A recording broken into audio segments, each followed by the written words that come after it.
जय श्री राधे। तो चलिए दोस्तों, बात करते हैं आज कन्या पूजन की। कन्या पूजन कब है, कन्या पूजन में हमें क्या, कन्याओं को क्या भोजन कराना चाहिए, वस्तु में हमें क्या देना चाहिए कन्याओं को वो एक ऐसी कौन सी चीज़ है जो कन्याओं को अगर हम देते हैं तो माँ दुर्गा जरूर प्रसन्न होती है, माँ दुर्गा की कृपा हमें प्राप्त होती है, माँ दुर्गा साक्षात हमें अपनी कृपा प्राप्त करती हैं। तो चलिए दोस्तों, आप वीडियो में अंत तक बने रहिए। और अभी आपने मेरा चैनल सब्सक्राइब नहीं किया तो मेरे चैनल को सब्सक्राइब कर लें, बेल आइकन को प्रेस कर लें, जैसे कि मेरी हर एक वीडियो की नोटिफिकेशन सबसे पहले आप तक पहुंचे। तो चलिए दोस्तों, जान लेते हैं कि कन्या पूजन कब है। कन्या पूजन देखिए दोस्तों, 30 मार्च को नवमी है और 29 मार्च को अष्टमी है। तो आप जिस विधि से आप करते हैं उस तरीके से आपके यहाँ होता हो तो उस तरीके से आप करिए। सबके यहाँ अलग अलग होता है और अलग अलग ही आप सबके यहाँ होता है, तो आप उस तरीके से करिए जिस तरीके से आपके यहाँ होता हो। तो चलिए जान लेते हैं कि कन्या पूजन में हमें कन्याओं का स्वागत में हमें क्या क्या करना चाहिए, स्वागत हमें कन्याओं का किस तरीके से करना चाहिए। तो देखिए दोस्तों, सबसे पहले मैं बताती हूँ आपको कि कन्याओं में आप 2 वर्ष से और 10 वर्ष तक की कन्याओं को आप भोजन कराइए। तो अब आप कहेंगे कि कितनी कन्याओं को भोजन कराना। कन्याओं को आपकी इच्छा के अनुसार, आपकी इच्छा जितने, अगर 5 कन्याओं को तो 5 को भी करा सकते हैं, 7 को करा सकते हैं, 11 कन्या को भी भोजन करा सकते हैं, 21 को भी, 51 को भी, जिस तरीके से आपकी इच्छा हो उस इच्छा के अनुसार आप कन्या भोजन करा सकते हैं। तो चलिए दोस्तों, जैसे कि बात करते हैं कि कन्या में हमें, अगर हम कन्या भोजन कराते हैं तो हमें कन्या का स्वागत करने के लिए हमें क्या करना चाहिए। तो देखिए, सबसे पहले अगर आपका कन्या का आपके घर आती हैं और आप उनके स्वागत के लिए, तो आप उनके चरण स्पर्श करें और चरण स्पर्श करने के बाद आप दूध और गंगा जल से उनके चरण पे धुलिए, छींटे लगाइए। उसके बाद आप स्पर्श करके कन्याओं को घर में अपने जहाँ कन्याओं को बिठाएं उस जगह को साफ शुद्ध करिए और उस जगह को गंगा जल से पवित्र करने के बाद, कपड़ा बिछाने के बाद वहाँ पे कन्या को बिठाइए। और कन्या को बिठाने के बाद अब आप कन्याओं को क्या खिलाएं। कन्याओं को खिलाने के लिए देखिए, आप अगर अपने हाथ से भोजन बनाकर कन्याओं को खिलाती हैं तो उससे माँ दुर्गा बड़ी प्रसन्न होती हैं, बहुत प्रसन्न होती हैं कहीं ना कहीं। अगर अपने हाथों से हम माँ दुर्गा का ही स्वरूप माना जाता है, कन्याओं माँ दुर्गा ही होती हैं, माँ दुर्गा ही विराजती हैं। अगर आपके घर जब कन्या आती हैं तो वो कन्या माँ दुर्गा ही आपके घर आती हैं। तो आप जब कन्याओं को वहाँ पे बिठाएं और कन्याओं को फिर आप जो भी बना के अपनी मर्जी के अनुसार, लेकिन बाजार से कुछ भी नहीं मंगाइएगा, क्योंकि बाजार और बंद डिब्बों की कोई चीज़ कन्या को नहीं दीजिएगा, क्योंकि बंद डिब्बों में केमिकल होता है और बहुत सी सारी चीज़ों की मिलावट होती है। तो बंद डिब्बों की कोई चीज़ कन्या को नहीं दीजिएगा और बाज़ार से कोई भी चीज़ मंगाकर नहीं खिलाए। आप कुछ लोग होते हैं दूध दही जलेबी इस चीज़ खिलाते हैं, तो जलेबी भी आप बाहर से नहीं मंगाइए, क्योंकि जलेबी भी बाहर से आजकल कुछ भी शुद्ध नहीं होता है बाहर का। तो आप दही और जलेबी खिला सकते हैं, लेकिन अपने घर पे बनाकर खिला सकते हैं। कन्याओं को खीर पूड़ी का भी भोग लगता है, कन्याओं को हलवा पूड़ी का भी भोग लगता है, चना का भी भोग लगता है, आलू की सब्जी आप खिला सकते हैं, लेकिन लहसुन प्याज इस चीज़ों से सबसे दूर रखिएगा। तो चलिए दोस्तों, बात करते हैं अगले। अब आप कन्याओं को इन सब चीज़ों से, आप कन्याओं जो आपके पास ये सारा भोजन होके बन के तैयार आपने कर लिया, तो आप कन्याओं को जब भोजन परसें तो आप कन्याओं को याद रखें 3 पूड़ी नहीं दें, 2, 1, 4, 5, 3 की संख्या में नहीं दी जाए। 3 की संख्या में कोई भी चीज़ को शुभ नहीं, 3 की संख्या में बिल्कुल भी कन्याओं को कोई भी चीज़ नहीं दीजिएगा।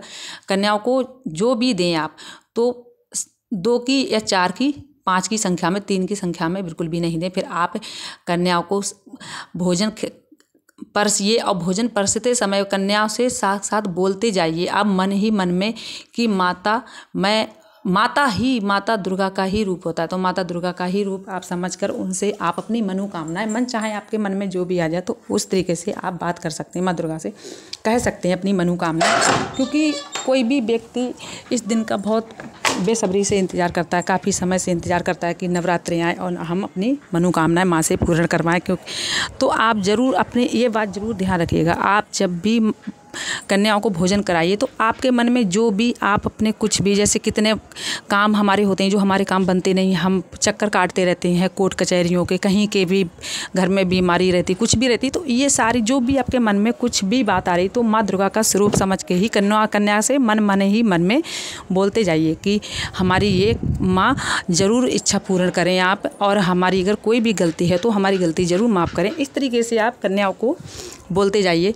अब उसके बाद आपने भोजन करा दिया, भोजन खुश होकर, अगर मान लीजिए अगर आपके घर कन्या खुश हो गई, कन्या प्रसन्न हो गई, तो आपसे माँ दुर्गा प्रसन्न हो गई। ऐसे मान लीजिए कि अगर आपसे कन्या प्रसन्न हो गई तो माँ दुर्गा प्रसन्न हो गई, क्योंकि माँ दुर्गा का ही साक्षात स्वरूप कन्या में होता है। तो उसके बाद आप कन्याओं को अगर आप वस्तु दान करना चाहते हैं तो वस्तु दान करिए। वो चीज़ आप दान करिए जिससे कि अगर कन्या ज़्यादा प्रसन्न होती हैं, आपके घर विदा होते समय अगर कन्या प्रसन्न होके गई तो आप समझ लीजिए कि माँ दुर्गा हमसे प्रसन्न हुई हैं, माँ दुर्गा हमसे प्रसन्न हो चुकी हैं। तो ऐसी चीज़ आप कन्याओं को आप फल भी दे सकते हैं, केले दे सकते हैं, सेब दे सकते हैं, कपड़े दान कर सकते हैं कन्याओं को। लेकिन ध्यान रखिए काले कलर के कपड़े नहीं दान करें, कपड़े सिर्फ लाल कलर के ही आप कन्याओं को दान करें। कुछ भी दान करें वो अपने आप श्रद्धा अपने बजट के अनुसार कन्या को जो भी आप दे सकते हैं दीजिए। कोई ऐसा नहीं है कि कन्या कहेंगी या माँ दुर्गा कहेंगी कि मुझे मेरा भक्त परेशान है तो इतना दे, ऐसा कुछ भी नहीं है। आप जिस तरीके से, और उसके बाद आप दक्षिणा कन्या को जरूर दीजिएगा, क्योंकि कन्या को अगर हम पैसे कन्या के हाथ में रखते हैं तो बच्चे समझ के बच्चे कहीं ना कहीं बड़े प्रसन्न होते हैं। तो कन्या छोटी छोटी जो कन्या होती हैं वो बड़ी प्रसन्न होती हैं, और जब वो प्रसन्न होकर आपसे के घर से विदा होती हैं तो आप समझ लीजिए कि माँ दुर्गा हमसे प्रसन्न है। तो आप एक बात का जरूर ध्यान रखिए कि अगर आप जब भी कन्या को भोजन कराने के बाद वो कौन सी एक चीज़ है जो मैं आपको बता रही थी कि ऐसी कौन सी एक चीज़ है जो हमें कन्याओं को जरूर देना चाहिए, जरूर रखना चाहिए, तो लौंग। पूरे नवरात्रे 9 दिनों में माँ दुर्गा को लौंग का ही भोग लगता है। तो आप जब भी कन्याओं को भोजन कराने के बाद आप कन्याओं की थाली में एक लौंग ज़रूर रखिए, क्योंकि वो माँ दुर्गा का ही भोग है। कन्या की थाली में जब लौंग कुछ भी तुमने करा दिया और कन्या की थाली में आपने लौंग नहीं दी, कन्या के भोजन में लौंग नहीं रखी, क्योंकि बहुत से भक्त नहीं जानते हैं, नहीं पता होता है कि लौंग का रखना ज़रूरी होता है, लेकिन लौंग का रखना अवश्य ही ज़रूरी होता है, ज़रूर ही रखना चाहिए, हर भक्त को रखना चाहिए।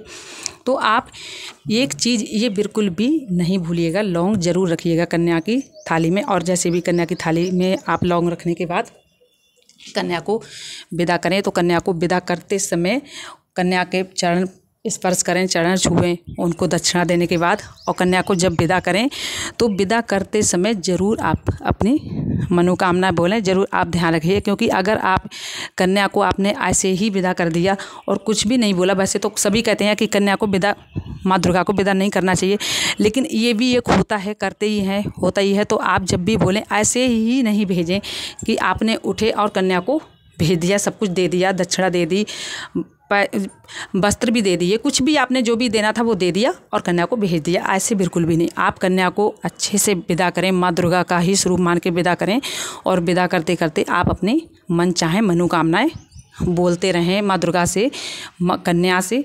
तो कन्या से बोलते बोलते और कन्या को ज़रूर विदा करें। और दोस्तों ऐसे ही कन्या पूजन आप करें, और आपके इधर जैसे भी थोड़ा बहुत अलग टाइप कुछ होता है तो आप उस तरीके से भी कर लीजिएगा, लेकिन एक लौंग का जोड़ा ज़रूर कन्या की थाली में रखिए दीजिएगा। और आज की मेरी वीडियो यहीं तक थी। आशा करती हूँ, मैं उम्मीद करती हूँ अगर आप लोगों को मेरी वीडियो पसंद आई हो तो मेरी वीडियो को लाइक करना और चैनल को सब्सक्राइब करना।